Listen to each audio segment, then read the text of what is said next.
Okay, this is a quick presentation given by Plotus Assets for new traders who have trouble understanding all about the 5-minute trading strategy that we do during the Asian Open. So step one really is to prepare. You want your indicators open so you can see them, and you should know what these are by following on in the group. So of course you've got those two indicators, and secondly you want to be able to trade. So you want to have your stock pair account open and set to 5 minutes, of course, so that in the heat of the moment you don't end up putting a trade for 2 hours or an hour. And set your stake to something low risk, such as £20 if you're trading a 500 account. Really you want to keep it to 2%. Of course 20 of 500 is not 2%, but if you have a small account there's not much you can do. But if you have 1,000, ideally the right trading risk is £20 for that. Okay, so step 2, what you need to do is open up the full windows of the assets we're concentrating on. That is the Euro USD, AUD USD, USD JAPY, and GBP USD. What you need to do is, after you've opened all the windows, go to each window and confirm that they're all set on the 1 minute time frame candle. This is very important because this is a fast moving binary options trading strategy, and it needs the 1 minute time frame on MetaTrader, but of course in your stock pair you set it as 5 minutes. So if the indicators are correctly installed, you should be able to see something similar to the following. So here we have a chart. This is the Forex breakthrough chart. So you've got here, if you follow my mouse, the red lines. This is the resistance line. You've got the first resistance line and the second resistance line. And if you look at the lines at the bottom, you've got your support lines. This, of course, is the price action. Here at the bottom, you've got your stochastics. These settings are at 853.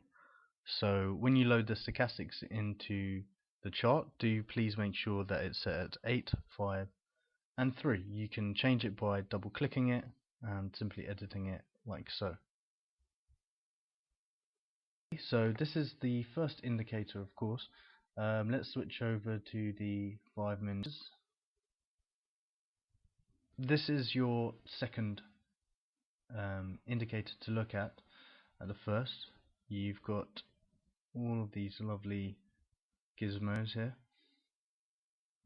Okay, so here is the main thing that we look at, is the trend percentage. So up right now is 40% and downtrend is about 60%. So overall we'll say the downtrend is winning. And of course if we go to the original, so just 1 second, I've set mine as the default. Then you can see that this is kind of looking a bit like an uptrend. So these two indicators we would say are not confirming each other. So it's a mixed signal. We wouldn't really take a trade at this point. Okay, so let me show you some examples of trades.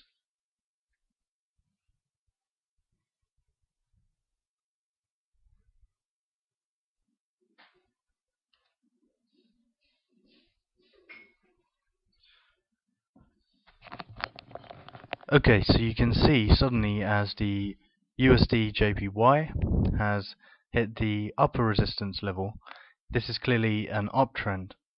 Now surprisingly the price has come plummeting down and hit the support level. And this is almost a perfect entry because the stochastics here is around 4%, which is under the 20% threshold needed to confirm. So this would be a good point to take a buy signal. Let's see how it gets on.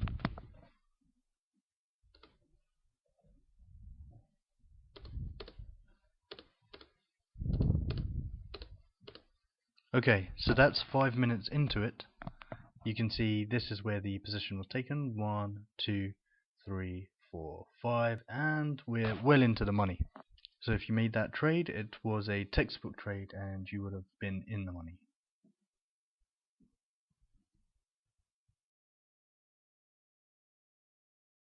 So as we have mentioned, a buy signal is when the trend is going up, the red and green lines are gradually rising as shown, and the stochastics are less than 20%, and the price hits the support, and we just double up and confirm that the trend percentage is more up than down. Then we go ahead and we take our buy signal.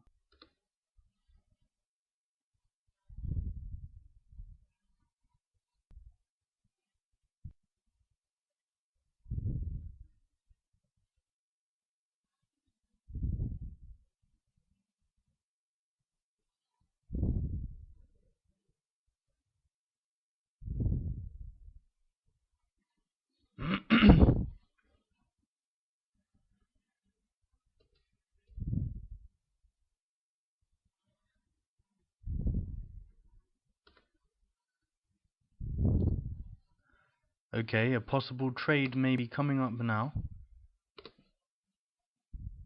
Okay, that last one was way too high, and you can see it hit the second resistance point, but the stochastics is 98%, so this is the exact opposite of what we had last time, and we'd be looking to sell the USD JPY. Bear in mind though, this is slightly different to before, because you might say this isn't a downtrend. Well, our definition of uptrend or downtrend really is in the short term. So for example here, you'll see the red and green lines are going up as if to show an uptrend, but then it bends all the way down and it's showing a downtrend. So you only look within the last 5 to 10 minutes to see. So sometimes you can even get situations where it's looking down, but at the last minute it's curving up. In those cases you don't risk it. But this clearly is a downtrend and a high stochastics over here, 98%, and the second resistance level here. So the price action is really going to be exhausted here, and you'd expect the sellers to jump in and push the price back down. Let's see if that's the case.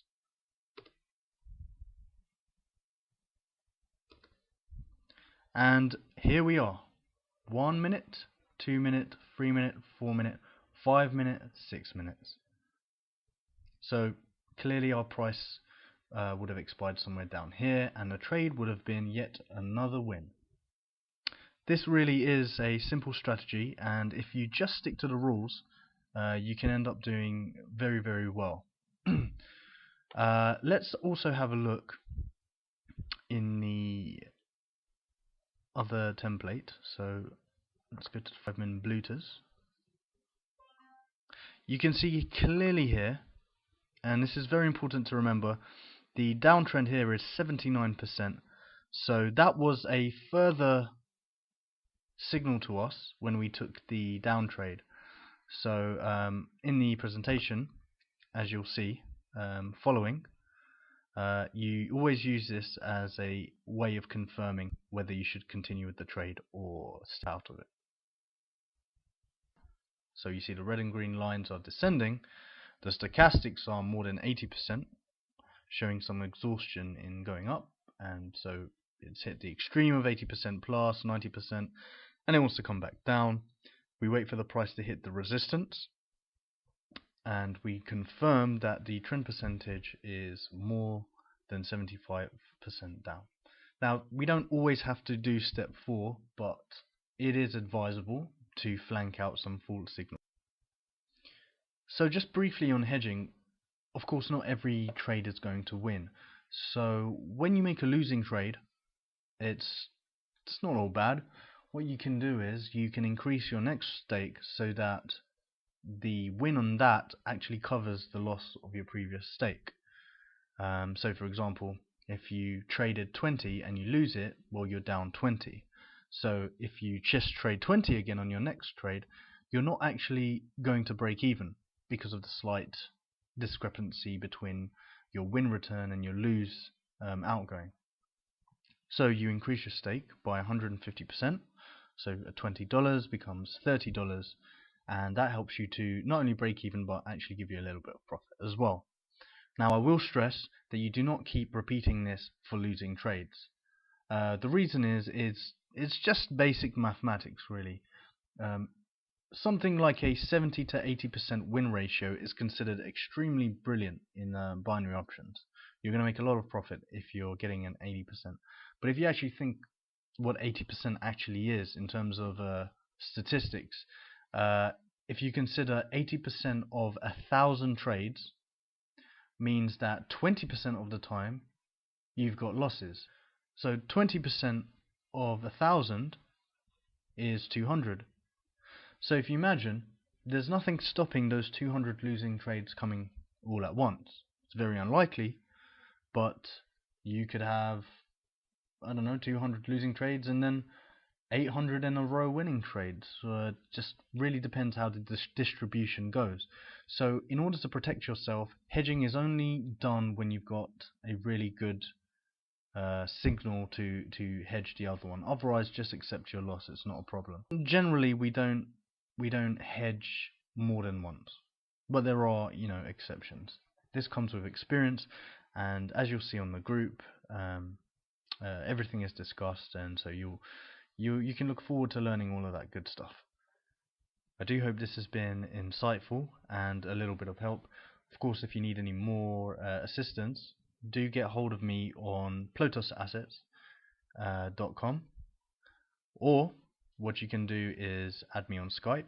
That's Skype ID Plotos Assets as well, and I'll be happy to help.